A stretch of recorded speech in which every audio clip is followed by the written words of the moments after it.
beyond belief. My secret life inside Scientology and my harrowing escape.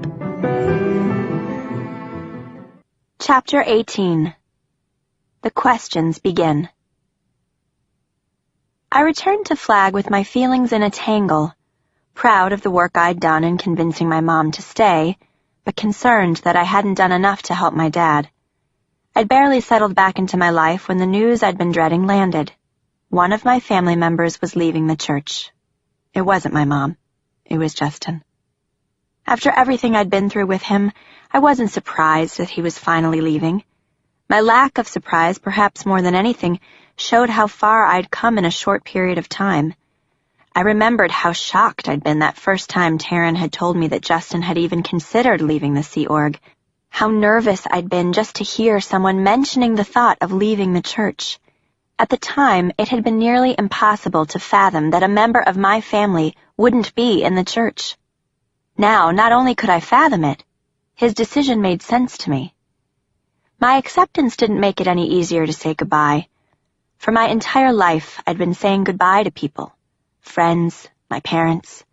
People moved out of my life often just as I was getting to know them.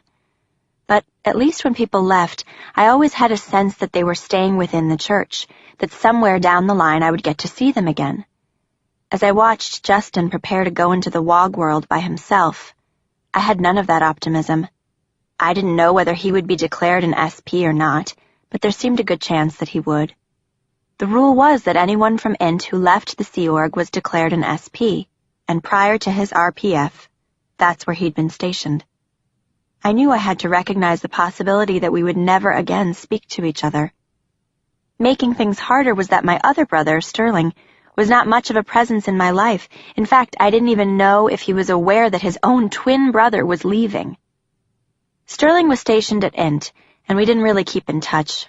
While we'd never been terribly close, in recent years before I left for Flag, Sterling had become very caught up in the hierarchy of the church and his own status. As a result, there was a distance between us. I knew I couldn't rely on him for comfort. Finally, I got word that it was time to say goodbye to Justin. I went to his berthing at the hacienda, and from the moment I walked in, I was struck by how happy he seemed. Despite my sadness, seeing him smile was a relief. I gave him my Discman and a magazine that he had asked to borrow. He didn't even consider trying to convince me to leave with him. He didn't think what he was doing was right for everyone. He just knew it was right for him. We chatted a bit, hugged for the last time, and then I left. I barely made it out the door before I burst into tears. Upset as I was about losing my brother, my feelings were more complicated than that. My family was getting smaller with every step. Justin had been a much more frequent presence in my life than my parents. At the ranch I used to see him every day, something that hadn't been true of my parents for more than a decade. Seeing him leave the Flag base for good, and knowing the trouble that he and Mom had been in, I realized all at once that the people I loved could leave me behind. That maybe, someday, I would find myself the last one here. The final believer among us. In early 1999, shortly after I turned 15, the church celebrated the re-release of LRH's Volume 0 of his 8-volume Organization Executive Course set. It was met with much fanfare, but that also meant that all staff had to buy it, read it, and complete its accompanying check sheet. The price was $80, which was several weeks' pay. I was being paid half pay, only $25 per week, and sometimes I'd go 3 weeks without any pay at all. When I did have a little money, I wanted to buy food with it, not an $80 book. We were told not to share or borrow Volume 0 either, as we were each supposed to have our own copy, likely to help boost book sales. I was one of the last people on the base to get mine, but luckily I didn't have to buy it. My father mailed me his marketing copy, which he had received due to his post, which was a huge relief. Having recently finished a course on learning to operate the e-meter, I was able to switch my attention to the study of Volume 0. Basic Staff Hat was grueling and 800 pages long. One day, I was studying it with my friend Marcella in the public course rooms of the Coachman Building. At one point, I started reading a piece called The Structure of Organization, What is Policy? It was an 11-page policy letter, replete with 700-word paragraphs, and at 15, I couldn't understand any of it. In the usual LRH style, it was full of multi-syllable words and referenced obscure subjects and people from the 1940s through the 1960s. It went on and on about how some fellows named King, Nimitz, and Short were idiots and allowed Pearl Harbor to happen. I might have understood it if I concentrated really hard, but it was so boring and verbose that I couldn't stay focused. Marcella and I took a trip to the library where there were extremely large dictionaries, and we hoped to find a correct definition for one of the words in the text. When I came back, a kid about my age was sitting next to our seats, and he was wearing my glasses. "Excuse me, those are my glasses." "Oh, they are?" he replied with a grin. "I'm sorry." Clearly not sorry, he kept them on and bounced them on his nose. I was surprised at his cockiness. People were usually afraid of CMO members, and even if they weren't, at least they were usually reserved with us. "So, what's up? What course are you doing?" he asked, looking right at me. I looked behind me to see whom he might be talking to, but apparently he was talking to me, even though conversation was not allowed in the course room. "We are on Vol 0, Martino," Marcella said, answering for me in a condescending but familiar way. She and Martino had grown up together at the Flag Cadet Org, which was in the Old Quality Inn on Highway US 19.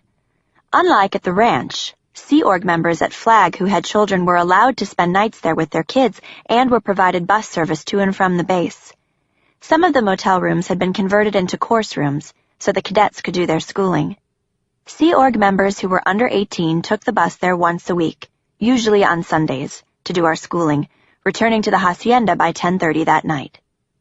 Due to the way that Martino was acting, I almost took my stuff and moved, but he was sitting with Tyler, a boy I thought was cute, so I stayed. The rest of the morning, Marcella and I endured their ridiculous antics. When they were clearing words, they used our names in all of their sentences. They called the supervisor Sarge when his real name was Sergio. They kept passing my glasses between them throughout the morning, using them to do impersonations of us. Much as we tried to ignore them, Marcella and I couldn't help but laugh. Over the next few weeks, I went to the course room with my friend Cece. We had become friends when she was in CMO with me, but she had been demoted to the cadet org when she got in trouble for something stupid. Even though it was forbidden for CMO staffers to fraternize with cadets or other Sea Org members, technically we were just studying, so I was able to get away with it. During one drill, I got stuck, so I asked the supervisor for someone to word clear me, and he paired me with Martino. I was a little hesitant. I remember thinking Martino was nuts, but at least he was a cadet and not a public Scientologist.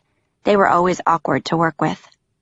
We went to the practical course room and sat across from each other. Martino asked me the standard first question for any worksheet. "How do you spell your name?"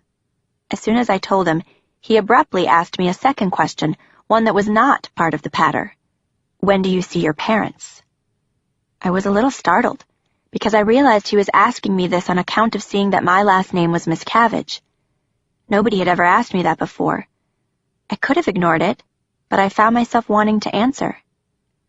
"I see them whenever they come to Clearwater," I said, honestly and candidly. "My dad was here once last year, and I saw him for a few minutes." Martino's face went from jokester to disbelief. "Wait, so you don't see your parents except once a year, if you are lucky?" Yeah, I said, somehow feeling like I had to explain why it wasn't as bad as it sounded. "But you're just a kid." "No, I'm a Sea Org member. That's just how it is." "You're a Sea Org member?" he said sardonically. "What does that even mean? You're a kid. How old are you?" When I told him I was 15, he continued with his observation. "Yeah, 15, the same as me. Just because you are in the Sea Org and wearing a fancy CMO uniform." To emphasize the point, he puffed out his chest, trying to demonstrate a pose of someone important. I burst out laughing, but that didn't stop him. "Seriously, I would die if I didn't see my mom," he said quietly, waiting for me to respond. "I don't know, We are Thetans," I added haltingly, "and Thetans can't really be the parent of another Thetan, and so family isn't really real or that important."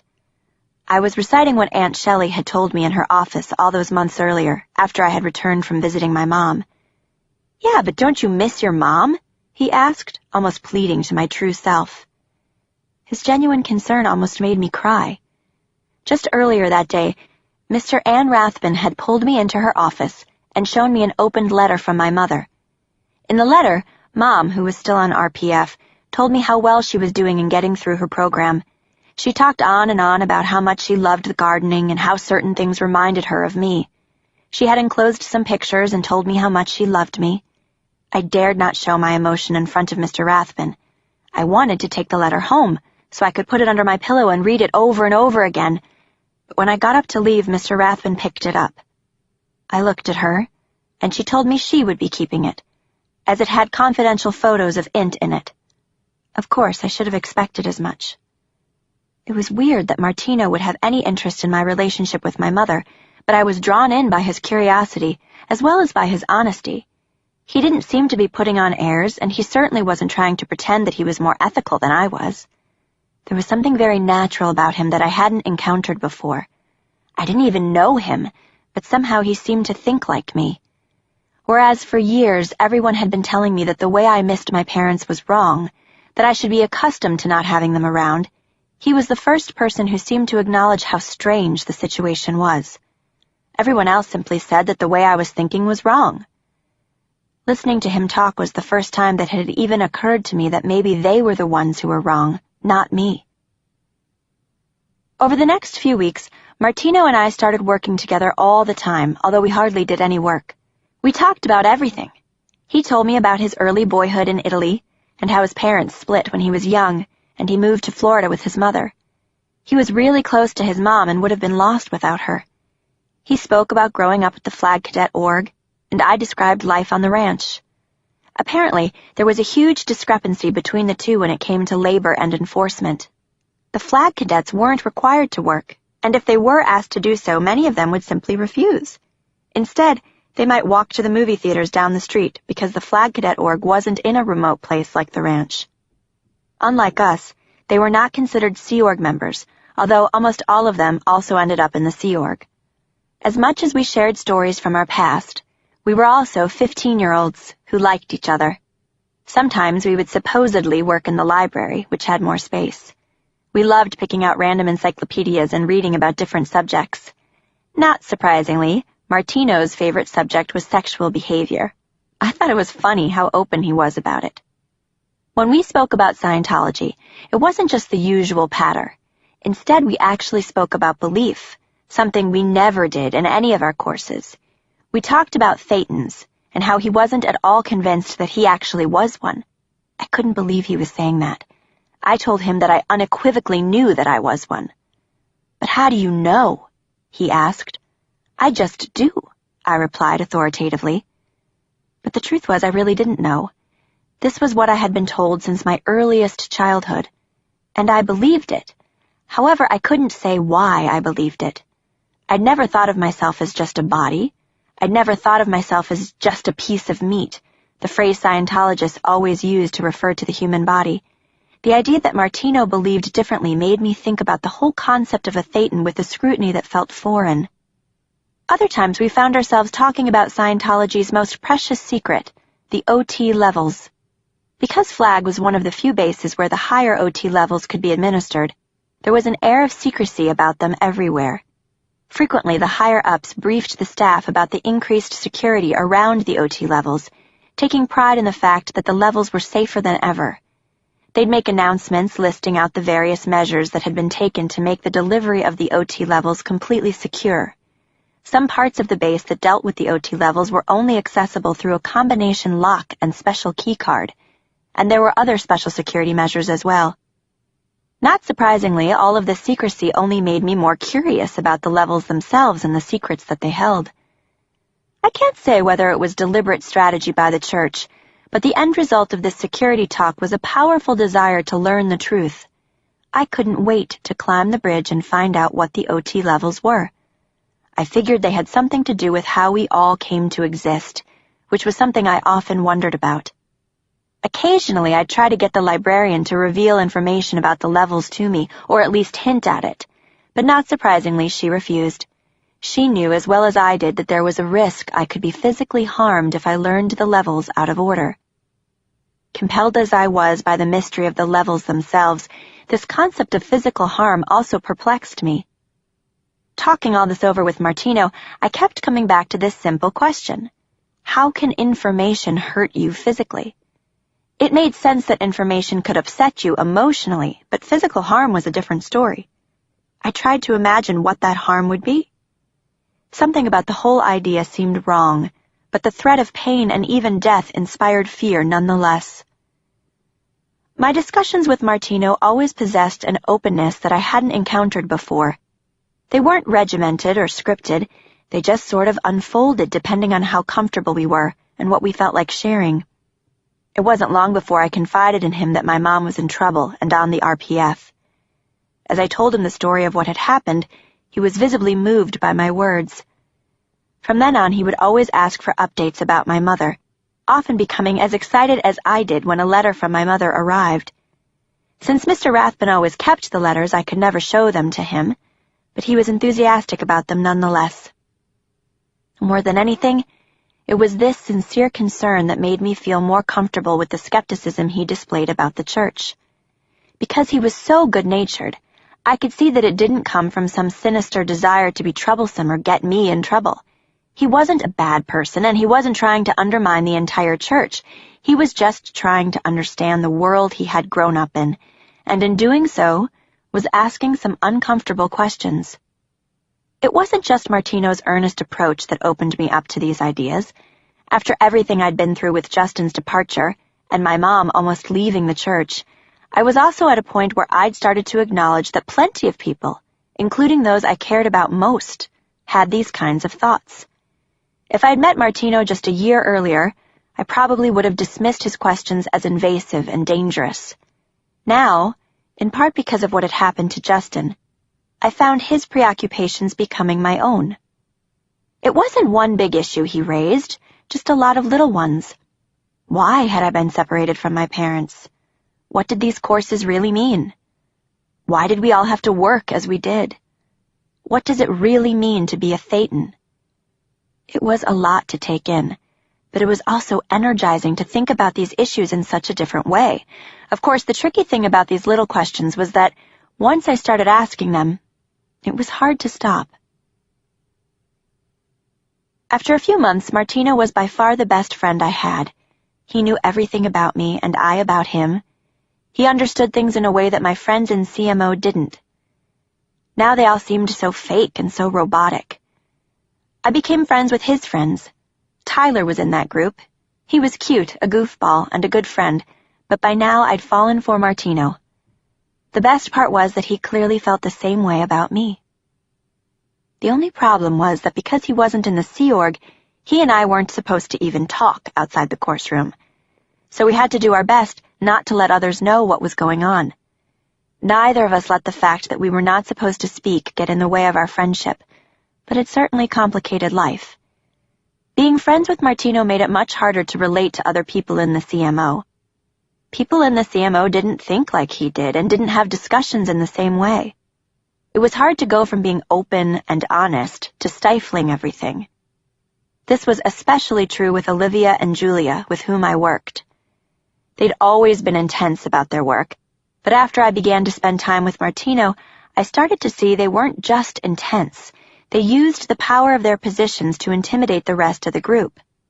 The policies for our department instructed that we were supposed to help people do their jobs, help them find a disturbance or down statistic in any part of the organization, investigate that disturbance, and root out anyone who was causing it. Instead, Julia, in particular, became obsessed with enforcing the rules and checking people's mail, and Olivia often went along with her, although I could tell her heart wasn't really in it. They would walk around with swagger sticks carried by Sea Org members to add an authoritative presence, which they would slam on someone's desk if that person was resistant when asked to show his daily statistic graph. Julia would yell at anyone whose statistics were down, leading many people, including myself, to falsely report their statistics. If you were found to have done this, of course you would get into even more trouble and be assigned to a lower condition.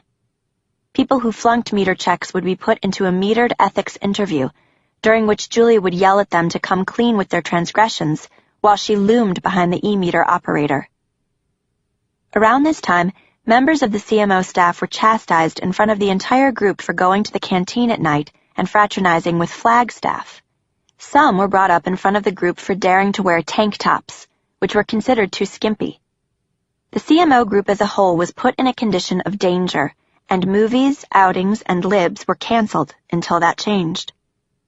Prior to that, my libs day had been a cherished part of my schedule. I only had 1 or 2 a month, and I would usually spend them with my dad's mother, Grandma Loretta, or his sister, my Aunt Denise. They were the only family I had in Clearwater, and they would bring me shopping, buy me what I needed, and take me out to eat. Sometimes we went to the beach, and I would hang out with my cousins, Taylor and Whitney. I'd see my cousins when they came to the base for courses. Because they were all public Scientologists, not Sea Org members, their lives seemed amazing and fun. It was awkward that I could not tell them that Mom was on the RPF. In retrospect, I wish I had.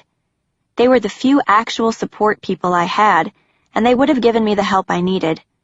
However, Mom had been a top executive at FLAG, so telling them would have been seen as out PR for FLAG, INT, and my family name, even though they were Miscavage's too.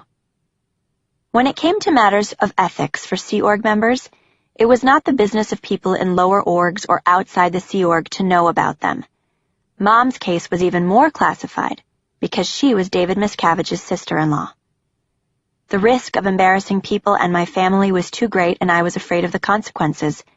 But I should have trusted my grandma. She was very human, probably one of the most compassionate people I knew.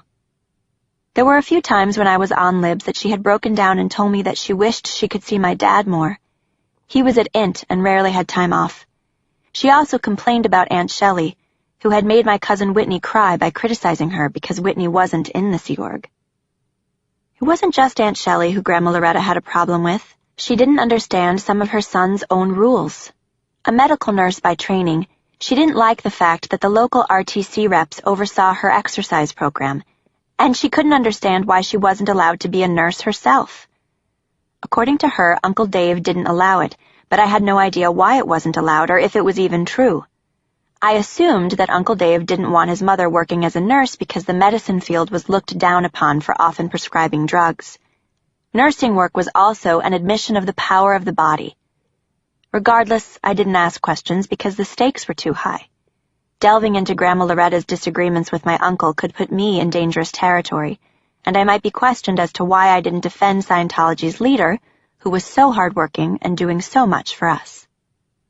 I sympathized with her, though, since there were so many things I too had to give up because of my Miscavige name. Instead of being a nurse, Grandma worked as an assistant bookkeeper for Greta Van Susteren, the Fox TV anchor, and her lawyer husband, John Cole, both public Scientologists. Not being allowed to watch television, I had no idea who they were, but on some of my lib days, I'd go to their beach house. It was gorgeous, right on the ocean, 3 stories high, with an elevator. They also had a yacht, which I went out on a few times. They were both very nice to me. John was sarcastic and self-deprecating, like my grandma. Greta was tougher and hard-nosed, somewhat like my Aunt Shelley. While not having libs days was hard, my grandmother was in the same course room with me, so I would get to see her and chat with her throughout the day. My friends met her too, and we would all joke around together before class. I could tell that Grandma really enjoyed it. She was happy knowing that I had friends, as it provided a degree of normalcy in my life. Because she was a public Scientologist, normal was actually something that mattered to her. Looking back, I think that's one of the reasons why my libs days with her meant so much to me. She showed me that there was this other existence outside the walls of the Sea Org. She showed me that while people like Olivia and Julia and Mr. Ann Rathbun became obsessed with the implementations of rules and punishments, there was a way to be a Scientologist without having to have so much responsibility. For all Loretta's belief, and the fact that her son was in charge of the entire church, she'd managed to keep her feet on the ground throughout her life. Unlike other people in the church, she didn't take herself so seriously, a quality I loved about her, and one that I saw and admired in Martino. Chapter 19. Think for yourself. People were starting to notice that Martino and I were seeing a lot of each other. Some said that we were in love. Cece, who had once had a crush on him, told me that he had completely changed since we started spending time together, transforming from the kid who was always the jokester and pest to someone who was a real person with feelings and compassion for other people. Her comment made me happy. Unfortunately, people at all levels began to notice, including adults. Martino was told that he should be spending less time with me and more time working on clearing his misunderstood words. So we started working with each other only a few days per week. On those days, we often didn't have to say anything to make it clear how much we missed each other. It was apparent just from how he would lean in close or wrap his legs around mine and covertly take my hand. I desperately wanted to return the gesture, but I knew it would mean serious trouble. I found myself increasingly resentful about being in the CMO and having no control over my friendships or love life. I'd been dealing with rules, regulations, and requirements my entire life, but never had it been so difficult to obey them. Since becoming friends with Martino and his friends, I had gotten back into music, which I had always loved. I'd even started drawing in the evenings before I went to bed. I used to do this during the 5 minutes before lights went out at the ranch or during meals, but in the years since then, all of the rules I'd encountered seemed to have stifled my creativity. The rules in Scientology all forced us to act as if we were the same. They didn't encourage people to have their own thoughts, despite Scientology's new slogan, "Think for yourself." When I got back into drawing and music, I realized how much I missed them and how I hated being so confined. It felt natural to let my creative side show. With Martino, I felt I didn't need to have the responsibility of being a role model all the time. I just wanted freedom to be myself, but I knew how impossible that was. I became conflicted by the whole situation. On the one hand, I wanted to spend as much time as I could with him. On the other, I feared that our friendship was unsustainable. And I wasn't the only one who saw the risk. Friends who saw us together would warn us under their breath, telling us to be careful. I decided to write a letter to Aunt Shelley requesting a transfer back to the ranch. In my petition, I didn't say anything about Martino, but made it clear that I wanted to rejoin the cadet org at the ranch and finish school. I knew that asking to leave the CMO and the Sea Org to become a cadet again was a big deal, if it happened. I'd be taking a big step backward in the eyes of the church, but there was precedent for it. It had happened before. It all depended on how my Aunt Shelley decided to apply the church law to my situation. If my request was accepted, I would not see Martino again, but at least I wouldn't have to worry about getting into trouble for so much as kissing someone who wasn't technically a Sea Org member, which would be an out 2D and could land me on the RPF like my mom. If I wasn't allowed to go back to the ranch, then maybe I could be with Martino, as well as my other friends, at the Flag Cadet Org. Both scenarios meant quitting the CMO and the Sea Org for the time being. The way I figured it, it couldn't hurt to ask, because LRH policy stated that you weren't allowed to get in trouble for writing a petition. Sending the petition was bold, but I convinced myself it was the only way I could stay out of trouble and do the right thing. As it was, I was already dangerously close to crossing a line, in love with Martino, fighting hard against my teenage urges, and fearing I would lose. I was afraid that if things kept going the way they were, I would end up in an even worse situation. I was very torn, as was Martino, who was shocked that I'd written my aunt. Confusing as my situation was, there was also turmoil at the base, which complicated everyone's life even more. Every day there were demonstrators in front of the base, intensifying the air of paranoia that usually surrounded us. The whole mess started when the church had been charged with 2 felony counts in the death of Lisa McPherson, a public Scientologist who had died on December 5, 1995, while under the care of church staff at the Flagland base. It had all begun with a minor car accident on November 18, 1995, in the Tampa-Clearwater area.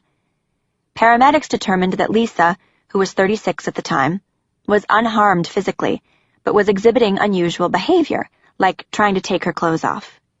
The medical team wanted to admit her to the hospital for psychiatric observation, but she refused on the grounds that she wanted the religious care and assistance of fellow Scientologists. People from the church came to help her with her discharge and brought her back to Flag for rest and relaxation. Having been a Scientologist since the age of 18, she trusted them with her welfare. Instead, She was put on a so-called isolation watch, essentially 24/7 monitoring. This was despite the fact she had attested to a state of clear a few months earlier. The word was that she had been extremely mentally agitated during the last few months of her life. The coroner's office had initially called the cause of death dehydration. A subsequent investigation led 2 criminal charges against the church: abuse and/or neglect of a disabled adult, and practicing medicine without a license. However, the church fiercely denied any wrongdoing on its part. The fact that Lisa had been under the care of Scientologists at the time of her death incited outrage. There were even accounts that my uncle had been directly involved in the auditing that led to her being declared clear, so there was a stain on his name too. Lisa McPherson's family filed a civil suit against the church in 1997, alleging wrongful death. The anti-Scientology sentiment really got fired up in 1999 when multimillionaire businessman Bob Minton created the Lisa McPherson Trust with the purpose of exposing the deceptive and abusive practices of Scientology and helping those victimized by the Church of Scientology. It had a staff of 5, 4 of whom were former Scientologists. The 5th was Minton. To mark the 4-year anniversary of Lisa's death, Minton organized a huge picket line in Clearwater, demanding the church be held accountable for Lisa's death. Due to all the protesters on the base, we got regular briefings from the Office of Special Affairs explaining to us what was being done to handle the crowd of people who called themselves the Lisa McPherson Trust. I knew a little bit about what was going on. Uncle Dave had briefed the whole Flag crew. He had sounded angry when he told us that the whole thing was happening because we, the base staff and those who had been responsible for delivering the services, had allowed someone, Lisa, who was a PTS, a potential trouble source, access to Scientology, which was strictly forbidden. Supposedly, Lisa had been a PTS Type 3, which was essentially someone who was crazy and saw Martians, as defined by LRH. After the briefing, I tried to talk to Aunt Shelley about the case, but she blew up at me. "Of all the things we could talk about, you have to ask me about this? Weren't you at the briefing? Do you know that if the church loses this case, we will have a criminal record? We will be the first church in history to have a criminal record," she said angrily. Later on, after the criminal charges against the church were dropped, it was explained to Scientologists by my Uncle Dave that a conviction in this case would have endangered the church's tax-exempt status, and thus its hold on the copyrights themselves, which would have been catastrophic to the church. Office of Special Affairs, OSA, which handled external public relations for church matters, said they were on top of the protesters and the situation. In reality, they were trying to get the protesters removed by having OSA members bait the protesters into acting out, at which point the OSA person would act as though they had been pushed or hit, when in reality they had not. They would then call the police and try to get the protest called off or have the protester arrested. OSA also put up mugshots of all of the protesters all over their neighborhoods, alleging that the protesters were sexual perverts and deadbeat dads. They did the same inside our buildings as well, posting the protesters' photographs and lists of their alleged crimes in case anyone started wondering about them. As if all that weren't enough, OSA also warned us not to read the protesters' signs, saying the signs might contain OT Level 3 material. They reminded us that if you were not at that level on the bridge, having it revealed to you prematurely had serious consequences. After all, encountering knowledge of this magnitude out of sequence was said to cause serious harm or even death. The Office of Special Affairs said the best way to keep us from inadvertently reading about levels that were beyond us was to put restrictions on travel. An order was passed that we were no longer allowed to walk between buildings because of the outrage. Instead, we had to take vans everywhere, even just across the street. The windows of the vans were covered with blurry contact paper, so that we couldn't see what was happening on the streets or read any of the posters. Sometimes the protesters would try to film us as we were getting off the vans. It was unnerving to get out of a van or a bus and see cameras recording our every move. Sometimes, because of the filming, the buses would have to go around the block several times, causing us to miss breakfast. All this fear of the protesters made our lives even more claustrophobic, since we were only allowed to go outside to pass from the church vans to the door of our destination. The whole situation often put a monkey wrench in my already short time with Martino. CMO people were always waiting for the vans, so when I was in Martino's vicinity, I had to act as though I didn't know him. He didn't seem to like it, but he'd understand soon why it had to be that way. About 2 weeks after I had written the letter to Aunt Shelley, Tom, who is now the acting CMO, made an announcement at the lunch muster. Much to my surprise, it was about me. In front of the entire group, Tom announced the details of the petition that I sent to Aunt Shelley, informing everyone that I was requesting to return to the cadet org. For an instant, I felt I could hear a pin drop. Everyone was looking at me. Aside from Aunt Shelley, the only other person I'd told was my auditor, but I was supposed to tell her everything. I had also told Martino, but I knew he would never tell on me. Now, suddenly my private life had been made public. Even Julia, the last person I wanted to know something like this, now knew. After muster, I went to see Tom, whom for the last 3 years I had had to call Mr. Devote. At that moment, I wasn't thinking of his status, though. I was fuming. I couldn't believe that he would have gone out of his way not only to humiliate me, but to do so over a petition, which was not supposed to get anyone in trouble. As I started to explain myself, Tom cut me off, frustrated by my lack of respect. He blew up and started yelling at me. "Jenna, you are in big trouble," he began. "You have been fraternizing with cadets, and you just boss me around like you own this place. You are rude and disrespectful, and you belong on the RPF. Now get out of my office." With that, I was taken to my apartment at the hacienda under house arrest. His rebuke was a slap in the face, and as I walked into my room, I was still reeling. In truth, I probably should have seen my punishment coming, not just because of Martino, but because there had recently been a crackdown on girls in the CMO for flirting and related behaviors. It had all started with Olivia and Julia, of all people, the rule enforcers themselves. They had been temporarily working for my uncle, and even though they were already married, they got in trouble for flirting with some of his staff. Ironically, I am pretty sure the main reason both Olivia and Julia were chosen to work for my uncle was that they were beautiful, more so than anyone else in CMO. He often worked with attractive women. Like Olivia and Julia, my roommate Mayra had also been in trouble because of a guy. She was a few years older than me and had been having a relationship with an RTC rep with whom she had been in the cadet org. For years they had talked about getting married, but it was forbidden because he was in RTC and she was in CMO. When their relationship came to light during a security check, she faced a harsh reprimand too. In response to these violations, the church had started embarrassing people who were out ethics at muster. The idea was to put a head on a pike, as LRH wrote in one of his ethics policies, so that it would discourage others from being out ethics as well. Though I'd watched it happen to all 3 of these girls, somehow I didn't think it would happen to me so publicly. Based on Tom's words to me after the muster, he clearly knew I was doing something unethical. Despite the fact that there was precedent for people going back to the cadet org, Tom's reaction made it clear that they weren't going to consider it favorably. In fact, I would likely be punished for wanting to leave the Sea Org.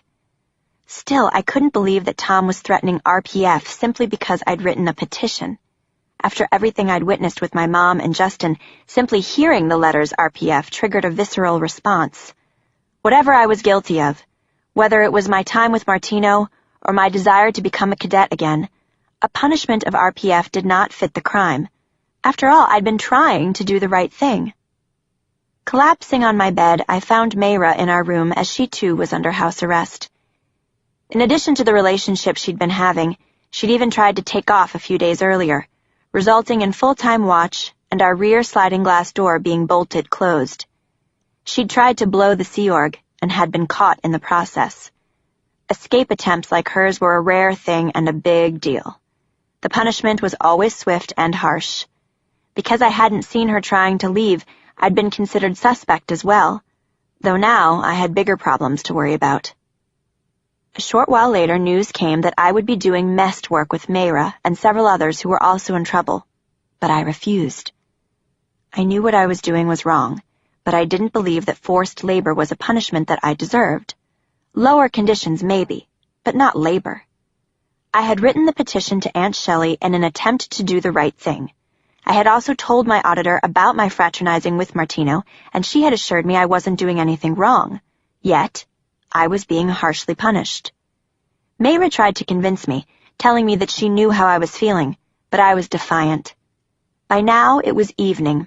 I was scared and worried about what was going to happen to me, but not ready to comply. I wanted to call my dad. I knew that calling him was not the proper procedural way to handle my upset, but after hearing Martino say how important his mom had been in his life, I thought it was worth reaching out to my dad to see if he could help. It was not either of my parents' post to take care of me. This was to be dealt with on org lines. It could also be considered to be interpellative for my parents at their jobs, which could cause me to get into more trouble. If I was upset, I was supposed to write a report, which they would then consider to be nattery or complainy, which would then mean I had withholds, which would mean I would get a security check, which was going to happen anyway. This was the cycle, the endless feedback loop of disobedience that, once it began, was hard to break. At this point, though, I didn't care about that cycle or the consequences. I knew I didn't deserve messed work, but my biggest fear was that Tom would have me shipped off to RPF, and that soon, contacting my parents wouldn't be an option at all. My dad was the one person who I could think of who could advise me and might even be on my side. There was an authorized phone in our apartment for one of my roommates' use only. It was there in case anyone tried to take off in the middle of the night and she needed to call security. I picked up the phone and dialed the receptionist at CMO Int. Shocked, but delighted that my call had gotten through at all, I was disappointed when I was told that my dad wasn't there. However, the receptionist said I could talk to my mom, which really confused me. The last I had heard, she was on the RPF. The receptionist put me on hold, then came back saying that Mom wasn't available at the moment, but that I could try her again in a little bit. Amid all my frantic dialing, I sat there stupefied for the briefest of moments. After everything we'd been through, how could no one have told me that she was done with RPF? I tried dialing out again a little while later, but this time Mayra noticed. She quickly ran and got Olivia. I wasn't surprised that she was ratting me out. Even though we were both being punished, we could redeem ourselves by reporting a bad behavior in the other one and proving your own loyalty. This is one of the ways that the Sea Org encourages snitching on fellow members and keeps paranoia high. "You cannot call your parents," Olivia said as she entered the room.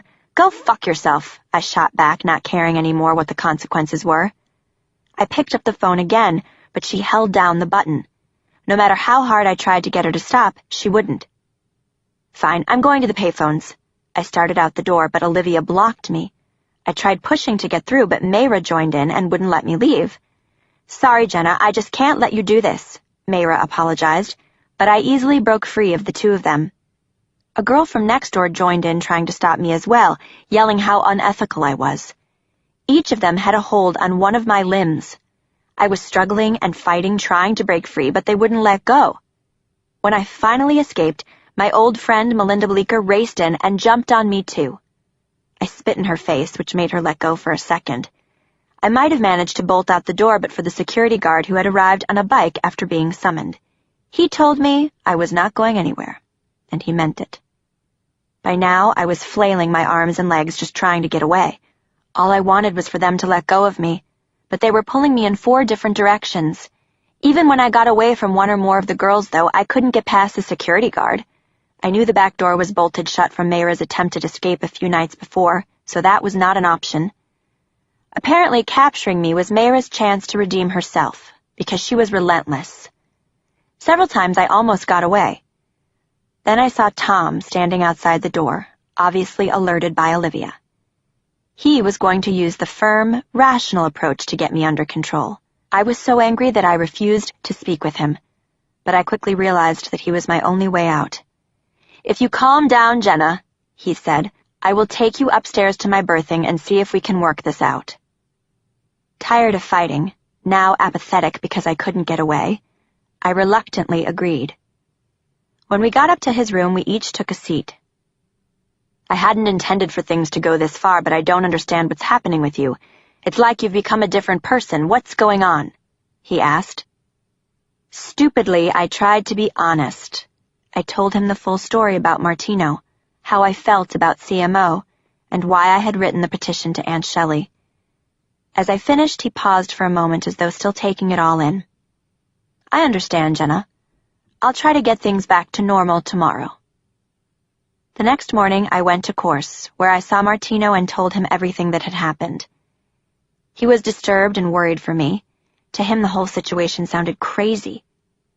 An hour or so later, Tom showed up at the course room and said that Martino and I had to go with him. I begged Tom to leave Martino out of it, and he did, at least for the time being. After driving for a while, I could see that we were going to the hacienda. He told me I was going to do mest work at the hacienda and get through my program. Apparently, my words had no impact other than trying to spare Martino. Now I was just supposed to be contrite and accept my punishment? I refused to accept a punishment that was beyond what I deserved. My anger arose all over again, and once more I refused to do the mest work. Mayra tried various ways to convince me, yelling at me, talking to me, begging me, but I didn't budge. Even though I was scared, I didn't want to be in CMO anymore, and I told Mayra as much. I even said I wasn't sure I even wanted to be in the Sea Org. As any good Sea Org member would do, she reported all this back to the top. That night, Tom came to my room. "Your parents are on the phone demanding to speak with you." Tom sat right next to me as I spoke to them. They said that they heard I was in trouble, but reminded me of my merits and how I was strong, and I could get through this. To comfort and inspire me, they added that Mom had succeeded in her program and that Tom had promised he would make sure I was all right. Tom had been my guardian the whole time I was in Florida, and for the most part had always been very nice to me. But with this last incident, everything was different. "Be sure to call us and keep us updated," they said. "I'll call you tomorrow if I can." I was still determined not to cooperate. I simply dug in my heels further. This wasn't about being afraid of hard labor. It was about principle. I'd done my share of mest work at the ranch and could do it with ease again if I had to, but I wasn't going to accept an unjustified punishment. Eventually, someone was sent out to the hacienda to begin security checking me. In the past, I had always been obliging with my security checks, but now I had had enough. I deliberately challenged the sec checker by trying to leave the room. I knew I would be denied, but I did it anyway. I just didn't care. Sure enough, my auditor sec checker was bigger and stronger, and she prevailed, keeping me in the room for hours. Finally, I agreed to give some withholds and pretended to be happy so that my needle would float and she could end the session. Auditors were under tremendous pressure to make sure they didn't miss withholds and could not end a session without getting what they were supposed to get. A lot of times I cooperated solely out of my empathy for the auditor. The next day, Mr. Ann Rathbun came to see me. I thought there might have been a slim chance that she would come to my defense, but that was not to be. She told me that I was so far off track and out ethics that saying she was disappointed in me was an understatement. She said I really needed to get my act together and frightened me with her emphatic delivery. At my next auditing session, I tried cooperating with my auditor to see if that helped anything, but I didn't feel better. I just felt I had agreed to something against my will. When I awoke in the morning, I was told that I had to go to the base immediately, as someone urgently needed to speak to me. It was an emergency. Just throw on whatever clothes I had and get to the base. I was terrified. The driver, a guy I knew from CMO who was driving like a maniac, brought me to the WB. Upstairs, Mr. Rathbun met me and curtly told me to write my overts and withholds while I waited in the auditing room. I was already writing when a few minutes later in walked Uncle Dave looking very unhappy. "What are you doing?" he asked. "Writing my overts and withholds as I was instructed by Mr. Rathbun," I told him. I see," he said very distantly. "Are you in ethics trouble?" "Yes, sir," I said, almost bursting into tears. "What for?" he demanded. "I was trying to call my parents and I got into a fight and—" He cut me off with a low-pitched, "Unbelievable, just unbelievable." Then he raised his voice significantly, saying, "There will be no more special treatment for you." With that, he left the room. He hadn't even heard my whole story. Not that any of it would have made him less angry. Seconds later, Aunt Shelley came into the room, accompanied by the CO, Olivia, and Mr. Ann Rathbun. They all stood at the side of the room, crossed their arms, and looked at me. Aunt Shelley was especially furious. "Jenna, I have been like a guardian angel to you," she began. She continued describing her generosity. "I have given you my time, looked after you, and all you have done is take advantage of it." Next, she started with her opinion of me.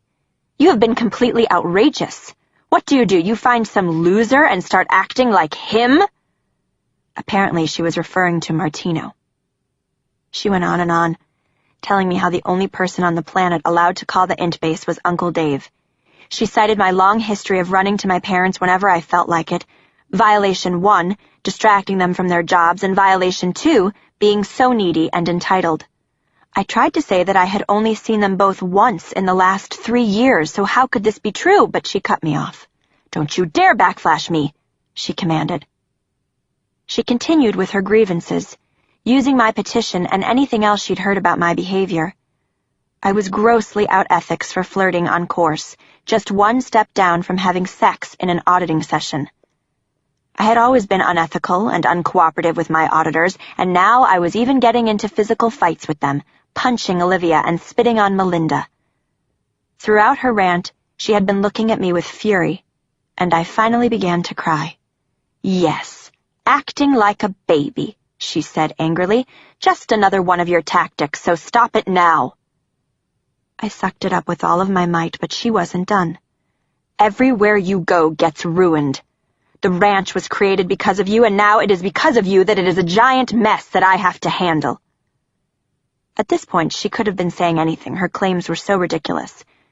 No matter what, though, her next threat was even worse. "If you continue this way, you are going to get your name changed to something else, as it is completely out PR." She was referring to the fact that I was a miscavige, so as a representative of my family, my conduct had to be exemplary. "You are going to get through a program, and you better cooperate. You'd better be good, and you'd better do it." Her words were grave. "Yes, sir," I said, growing anxious as she turned to leave. "Will you still talk to me?"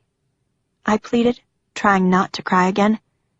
"I don't know, Jenna," she said with a twinge of heart and just enough manipulation underlying her words.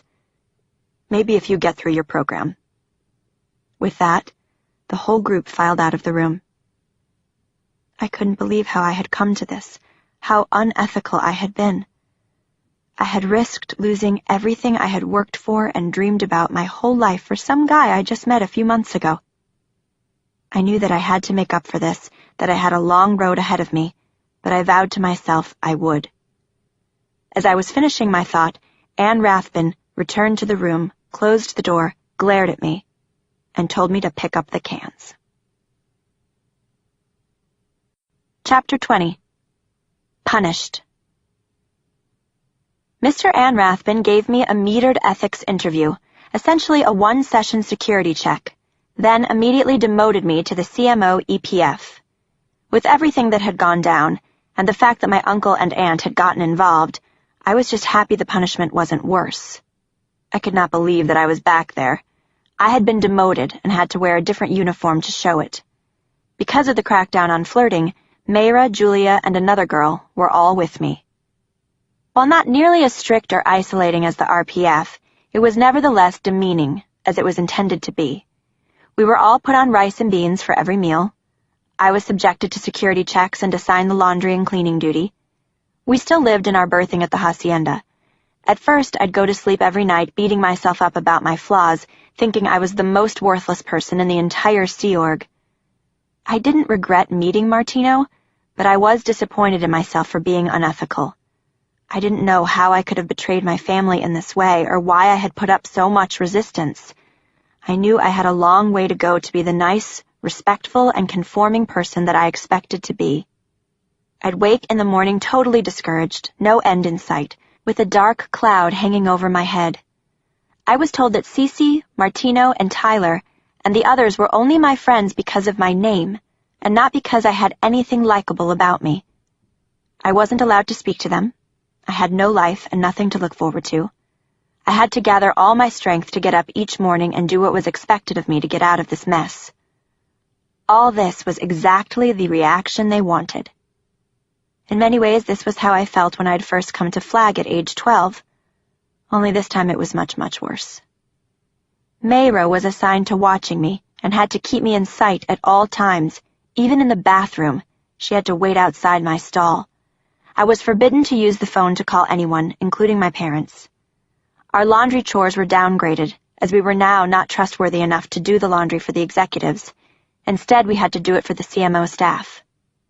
My daily schedule revolved around Mr. Rathbun's security checking me. I was beginning to realize that any niceness she had ever shown me had been a facade, because she clearly hated me. Now that I was on the outs with Uncle Dave and Aunt Shelley, she wasn't compelled to be nice to me because of my family ties. She was now liberated to tell me just how big a piece of shit I was. She told me continually that I belonged on the RPF and was lucky I was saved. Sometimes I was bold enough to tell her she should just do it, instead of wasting her precious time on me. "Maybe I will," she'd snapped in response. But she never did. Our sessions were ridiculous. They all went the same way. "Have you used your name inappropriately to get what you wanted?"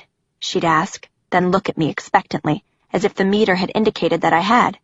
"No," I'd respond, and she'd turn red and tighten her lips, while seemingly exercising the utmost restraint not to slap me across the face for not bursting with answers to her question.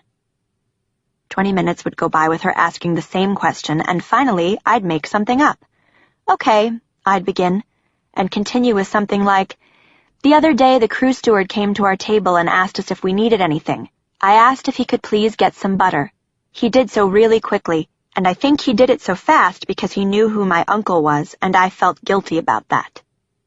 Inevitably, my answer would cause Mr. Rathbun to spin it into something even more evil. "Okay, did your request cause him to not serve the others as well as he could have?" Followed by, "How many others did he not serve because he was busy tending to your needs?"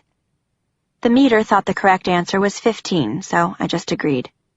This was how security checks went. If you didn't have anything to confess, you needed to be clever enough to fluidly make stuff up to get you out of there. When I wasn't cleaning, doing laundry, or in session with Mr. Rathbun, I was at the staff college listening to the State of Man Congress lectures by LRH. In true LRH style, the lectures took you through topics ranging from various Greek philosophers to the story of ancient Rome and how its downfall was because of out 2Ds, to all of L. Ron Hubbard's purported past lives along the way. They were essentially about how honesty and clean hands were important. Anyone who didn't like Scientology or spoke badly about another person or matter, regardless of how right they might be, was saying those things only because they had done something harmful that they were hiding. In other words, if you ever disagreed with anything and spoke up, you were told that you had something to hide.